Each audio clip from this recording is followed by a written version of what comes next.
ल है गाइज हामी चाहिँ मकवानपुर गढीमा छौँ। मकवानपुर गढीबाट टाढा देखिरहनु भएको यो दृश्य चाहिँ उतापट्टि सैनिकहरू राख्ने अड्डा रहेछ पहिलाको। अहिले चाहिँ त्यहाँ चाहिँ निठाम जस्तो छ। त्यसपछि गएर यो भयो होइन, गढी टक्क छिर्ने ठाउँहरू भयो। यो चाहिँ हाम्रो चितवनको गढी भन्दा चाहिँ अलिकति ठुलो रहेछ।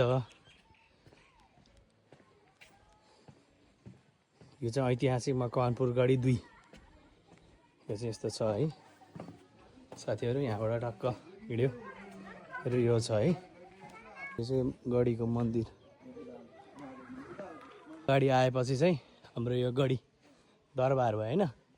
दरबारको चाहिँ यहाँ तपाईँहरूलाई देखाउँछु म। दरबारको चाहिँ कोठाहरू चाहिँ यस्तो थियो होइन। यो टक्क भित्र छिर्ने ठाउँहरू भयो। यो चाहिँ अहिले चाहिँ तपाईँको यो झ्याल छ। झ्याल चाहिँ यसरी एउटा ढुङ्गा कुदेर बनाइएको हुँदो रहेछ। त्यसपछि यो भयो होइन, यो वालहरू पर्खारहरू भयो। त्यसपछि प्रत्येकको चाहिँ एउटा एउटा कोठाबाट छिर्ने सिस्टम हुँदो रहेछ। यो चाहिँ रानीको, यो चाहिँ राजाको कक्ष भयो। त्यसपछि यो बाहिरको, यो बाहिर कक्ष चाहिँ यो भयो होइन। ढुङ्गा पुरै यो अहिले चाहिँ नयाँ बनाएर चाहिँ पुरानो भत्केर गढीको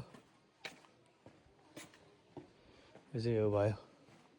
यो टक्क चाहिँ प्रत्येक कोठाहरू रहेछ कि यसरी। अनि टक्क यहाँबाट यस्तो छिर्ने ठाउँ।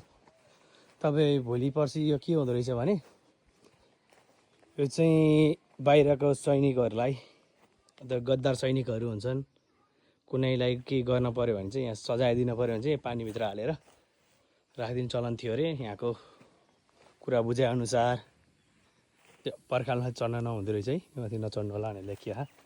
पर्खाल माथि चाहिँ यो चाहिँ उताबाट आउने कक्ष तलपट्टि छ होइन। तलपट्टिको दृश्य पनि म देखाउँछु। तलपट्टि चाहिँ यस्तो टक्क यो नाली छ। उतापट्टि चाहिँ मान्छेहरू हिँड्ने पार्क भयो। सर र पार्कबाट आउने हो राखेर रहेछ यसरी होइन।